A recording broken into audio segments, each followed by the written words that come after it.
நான் ஒரே ஒரு விஷயம் தான் சொல்றேங்க. படைத்தலைவன் ஒரு அனிமலுக்கும் ஒரு மனிதருக்கும் இருக்கின்ற அந்த அன்பின் பாலம்.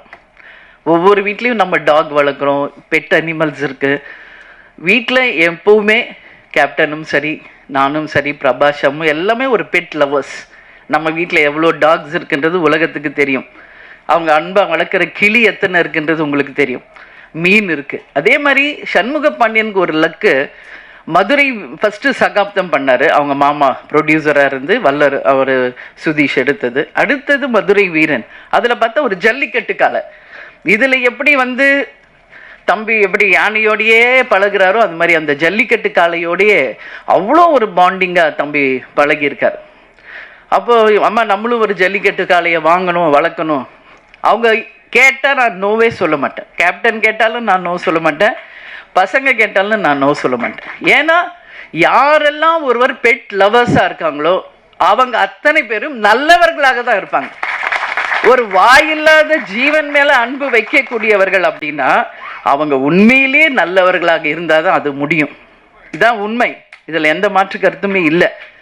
அதனால கேப்டன் கள்ளழகரில் நடித்தப்போ அந்த யானையோட அவ்வளோ அவருக்கு பாண்டிங் ஆயிடுச்சு. என்கிட்ட ஃபோனில் கேட்டார், நான் கூப்பிட்டு வந்துடுவா வீட்டுக்கு அப்படின்னாரு.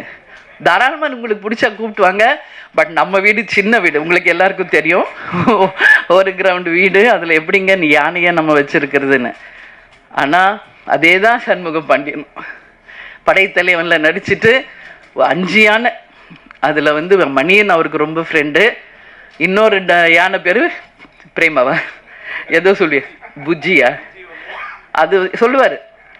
அது எல்லாமே எனக்கு ஃப்ரெண்ட்ஸ் ஆயிடுச்சுமா, நீங்கள் எஸ் சொன்னால் நான் கூப்பிட்டு வந்துடுறேன் ஏதாவது ஒரு யானையான்னு. நான் இது வரைக்கும் சொல்லலை, இப்போ சொல்கிறேன். சண்முக பாண்டியனுக்கும் என் கேப்டனுக்கும் சொல்கிறேன், உறுதியாக ஒரு யானை நம்ம வாங்குவோம்.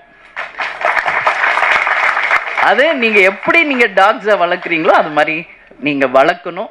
ஏன்னா அது அவருடைய விருப்பம், சண்முகாவுடைய விருப்பம். இன்றைக்கி அதை நான் ஒரு விநாயகருடைய அடையாளமாக தான் பார்க்குறேன். முருகர் எப்பயுமே அண்ணன் கணேஷாவை கும்பிட்டுட்டு தான் எந்த ஒரு விஷயத்தையும் தொடங்குவார். அதே மாதிரி தான் இவங்களும் சண்முகாவும் விஜய் பிரபாகர் கிட்ட சொல்லி அந்த அன்போடு அவர்கிட்ட பிளெஸிங் வாங்கி தான் கிளம்புவார். அந்த மாதிரி ஒரு அன்பு அவங்களுக்குள்ள சின்ன வயசுலேருந்தே இருக்கு.